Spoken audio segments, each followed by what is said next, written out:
വീട്ടിലെ ഊണ് എന്റെ ബോഡിയിലത്തെ ഗ്ലൂക്കോസ് സ്പൈക്ക് ഉണ്ടാക്കി നോക്കാം. മിക്ക മലയാളിക്ക് ഒഴിച്ചുകൂടാൻ പറ്റാത്തൊരു ഫുഡാണ് ചോറും കറിയും. ഒരു നേരം ചോറ് കഴിച്ചില്ലെങ്കിൽ ഉറക്കം പോലും വരില്ല എന്ന് പറയുന്ന ആൾക്കാരെ എനിക്കറിയാം. പക്ഷെ ഈ ചോറും കറിയും നമ്മുടെ ബോഡിയിൽ എത്ര ഗ്ലൂക്കോസ് സ്പൈക്ക് തരും നമുക്ക് നോക്കാം. ഞാൻ ഇന്ന് ചോറ് ഉണ്ടാക്കാൻ യൂസ് ചെയ്ത അരി എന്ന് പറഞ്ഞാൽ പാലക്കാടൻ മട്ടയാണ്. പാലക്കാടൻ മട്ട ഒരു അൺപോളിഷ്ഡ് റൈസ് ആണ്. അതിൽ ബ്രാനും അടങ്ങിയിട്ടുണ്ട്.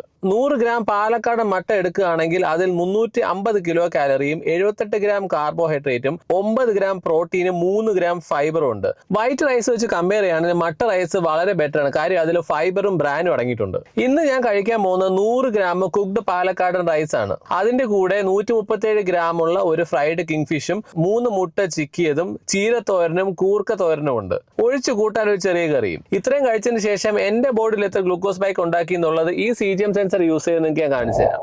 ചോറും കറിയും കഴിക്കുന്നതിന് മുന്നേ എന്റെ ഗ്ലൂക്കോസ് റീഡിംഗ് എന്ന് പറയുന്നത് 87 ആയിരുന്നു. അതിനുശേഷം റീഡിംഗ് പോയത് ഈ രീതിയിലാണ്. അതിന്റെ പീക്ക് ഏതാണ്ട് ഒരു 125 വരെ വന്നിട്ടുണ്ട്. എപ്പോഴും നമ്മൾ ചോറും കറിയും കഴിക്കുന്ന സമയത്ത് നോക്കേണ്ടത് 25% മാത്രമേ നമ്മുടെ പ്ലേറ്റിൽ ചോറ് ഉണ്ടാകാൻ പാടുള്ളൂ. ബാക്കി എല്ലാം വെജിറ്റബിൾസും പ്രോട്ടീനും നിറയ്ക്കാൻ വേണ്ടി ശ്രമിക്കുക. അടുത്ത ഫുഡാണ് ഞാൻ ട്രൈ ചെയ്യേണ്ടതെന്നുള്ളത് താഴെ കമന്റ് ചെയ്യുക.